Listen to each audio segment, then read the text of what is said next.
Oke. Yes. Go it ya. Oke, selamat sore menjelang malam ya. Untuk hari ini pertemuan kita membahas materi tentang CP atau capaian pembelajaran. Nah, di sini kita kemarin ada latihannya di hari keempat ya. Nah, untuk hari ini saya akan mencoba memaparkan ya. Nah, sebentar.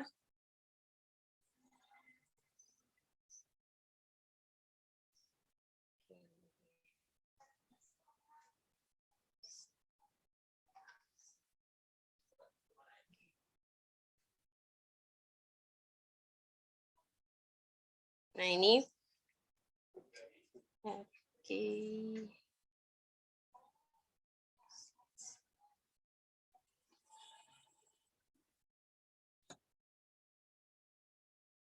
Nah, ini adalah logo atau gambar yang untuk sekolah penggerak.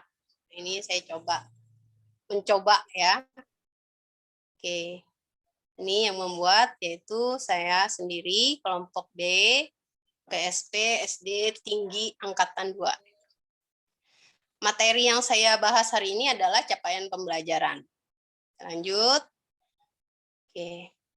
Nah, capaian pembelajaran merupakan suatu alternatif dalam mendeskripsikan kompetensi yang digunakan untuk mengukur pencapaian siswa. Kemudian tujuan pembelajarannya dapat berjalan dengan semangat merdeka belajar. Kemudian itu tadi ya. Sebentar kita balik lagi. Nah, CP juga dikenal dengan istilah lain yaitu learning assessment ya. Kemudian assessment standar, learning outcomes ya. Nah, latar belakang pembuatan CP atau capaian pembelajaran yaitu merupakan alternatif dalam mendeskripsikan kompetensi ya.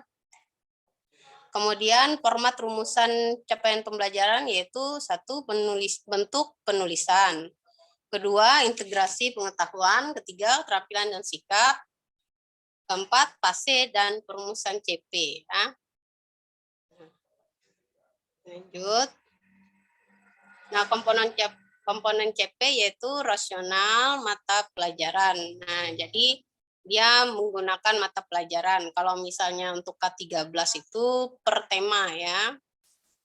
Lanjut, tujuan mata pelajaran yang ingin dicapai apa? Misalnya pada matematika, tujuan pembelajarannya misalnya agar anak dapat apa gitu ya.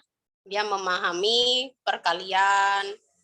Kalau misalnya di fase kelas rendah tentang berhitung awal gitu ya. Nah, kemudian karakteristik mata pelajaran. Nah, karakternya apa? Kemudian capaian pembelajaran setiap fase. Nah, fase ini ada fase A, kelas 1 dan untuk kelas 1 sampai kelas 2. Nah, kemudian fase B kelas 3 sampai kelas 4. Fase C kelas 5 dan 6. Ya, setiap fase ini adalah tahapan-tahapan pada pembelajaran pada pencapaian pembelajaran. Nah, kemudian nah ini ada pertanyaan reflektif ya.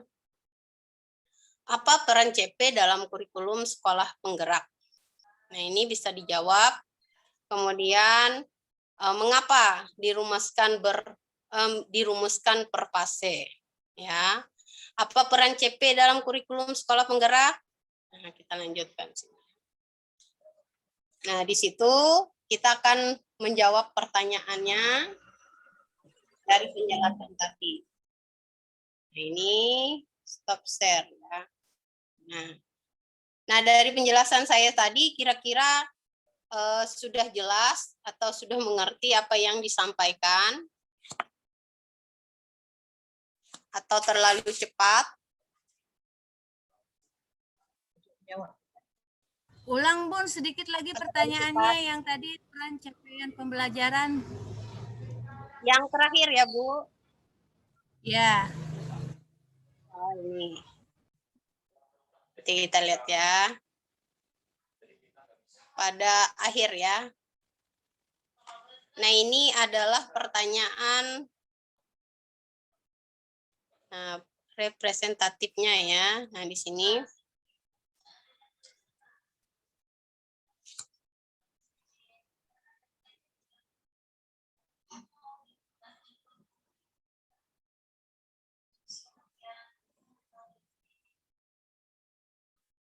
Kita lihat dulu sebentar.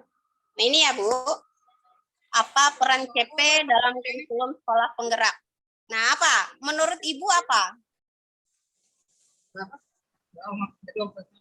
Kamera penerus, Pak. Ibu Roseha, menurut Ibu apa peran capaian pembelajaran dalam kurikulum? Agar apa misalnya? Mencapai Bun.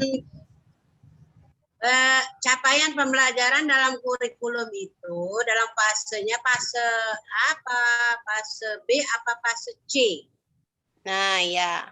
Apa perannya kalau Fase A misalnya itu pada fase apa? A? Fase B itu apa? Fase C apa? Ya. Apa yang Ibu bertanya atau membantu saya menjawab nih? Saya membantu menjawab itu. Oh, jadi pertanyaannya nih masih belum spesifik ya, Bu ya? Iya, belum. Ya. Kalau secara keseluruhan menurut Ibu apa? Capaian pembelajaran. Kalau menurut keseluruhan capaian pembelajaran kalau menurut saya itu sudah pas itu. Untuk fase A kelas 1 dengan kelas 2. Kalau fase B di kelas 3 sama kelas 4. Fase C di kelas 5 sama kelas 6. Itu sudah pas pencapaiannya kalau pendapat saya. Kalau Ibu Karista apa, Bu?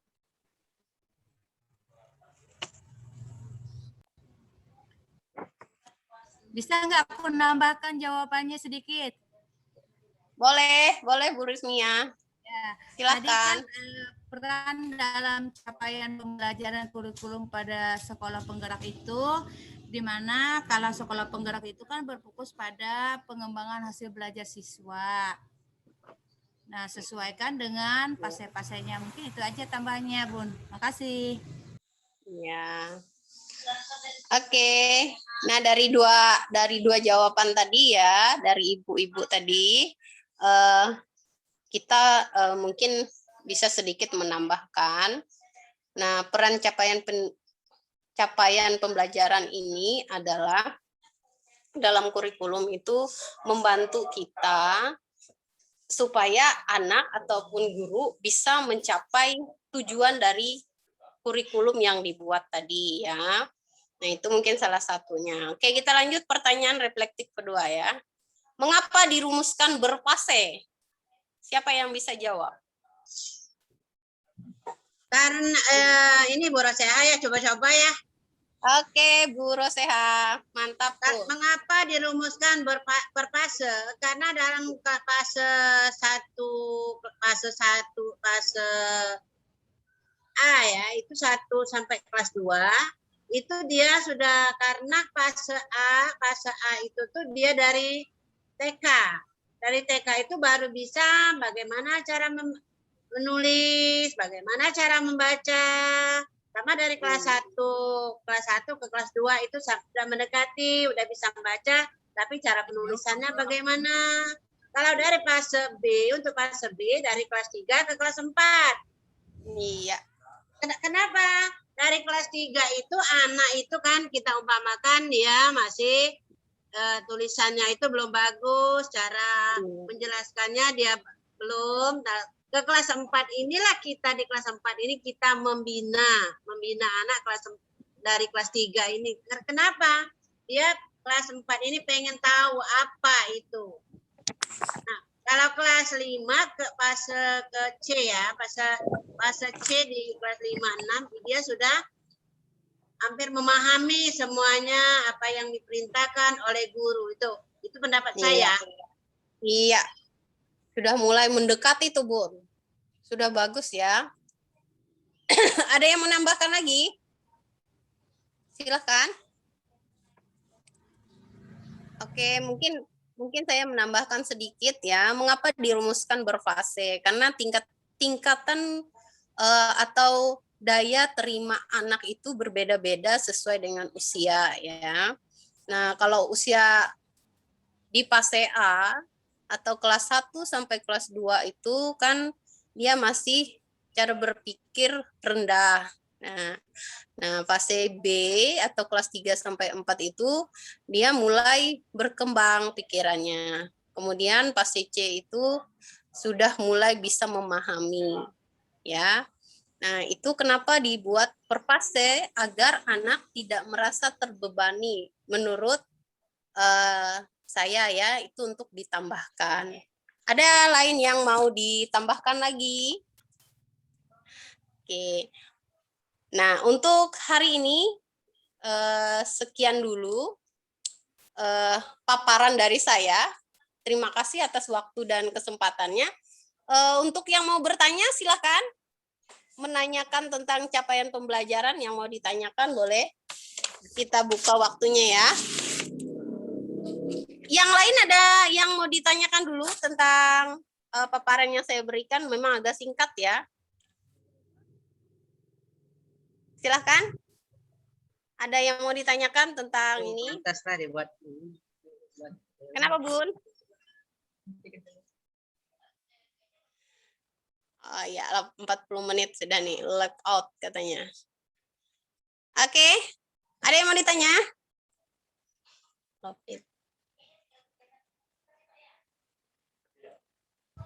Sepertinya cukup jelas, Bun. Oke, terima kasih. Berarti saya akhiri ya. Sebelum kita akhiri, mari kita berdoa dulu sebelumnya. Ya, agar pembelajaran kita selanjutnya atau materi selanjutnya akan berjalan dengan baik. Mari kita berdoa. Terima kasih. Oke, saya akhiri dulu.